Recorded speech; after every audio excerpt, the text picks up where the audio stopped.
খাবার দিব? 2 মিনিট পরে দাও। আচ্ছা আচ্ছা ঠিক আছে। কি রান্না করছো আজকে? ভাত আর ঢেঁড়স ভাজি। অন্য সবজি তৈরি করে দিব, 10 মিনিট সময় লাগবে। না, আজকে বাইরে খাবার খাবো, রেডি হয়ে নাও। আর আমি যে মাত্র রান্না করছি, খাবারগুলো তো নষ্ট হবে। আরে নষ্ট হয়ে হোক, তুমি 10 মিনিটের ভিতরে রেডি হও, বাইরে খাবো আজকে, যাও।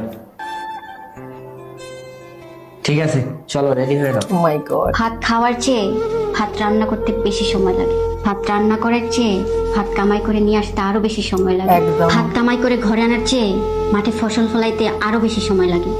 তারপর যদি আল্লাহ তাআলা রিজিকে রাখে, তাহলেই মানুষ ভাত খেতে পারে, একদম। তাছাড়া পারে না। তাই আমার মা সব সময় একটা কথা বলে, ভাত খাওয়ার সময় খুশি মনে যে রিজিক দান করছে তার প্রতি শুকরিয়া আদায় করতে, এবং যে ফসল উৎপাদন করছে, যে কামাই করে ঘরে নিয়ে আসছে, এবং যে খাবার তৈরি করছে, তাদের সবাইকে ধন্যবাদ জানাতে হয়। একদম। এত কষ্টের বিনিময়ে যে ভাতগুলো আমরা খাই, সেই ভাতগুলো নষ্ট করতে আমার বিবেক বাধা দেয়। একদম।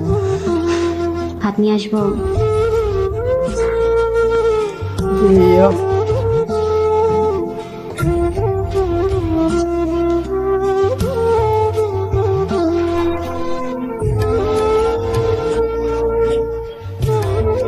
লাভ।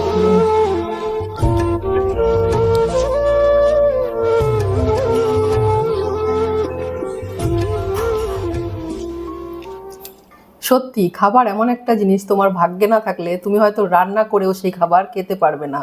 এমন কিছু দেশ আছে, এমন কিছু রাজ্য আছে যেখানে মানুষ একবেলা খেয়ে থাকে, খাবারের এতটাই অভাব। খাবার তাই কখনো নষ্ট করতে নেই, লক্ষ্মীর কখনো অপমান করতে নেই। তাই যতটা পারবে ততটা খাও, যতটা প্রয়োজন ততটা নাও। খাবার কখনো নষ্ট করা উচিত নয়। লাভলি ভিডিও, দিল ছুঁয়ে গেছে। তোমাদের ভিডিওগুলো সব সময়ের জন্য বেটার, আর এই ভিডিওটা তো আমার পুরো মন ছুঁয়ে গেছে। লাভলি, আরও এত সুন্দর সুন্দর ভিডিও তোমরা প্রেজেন্টেশন করো।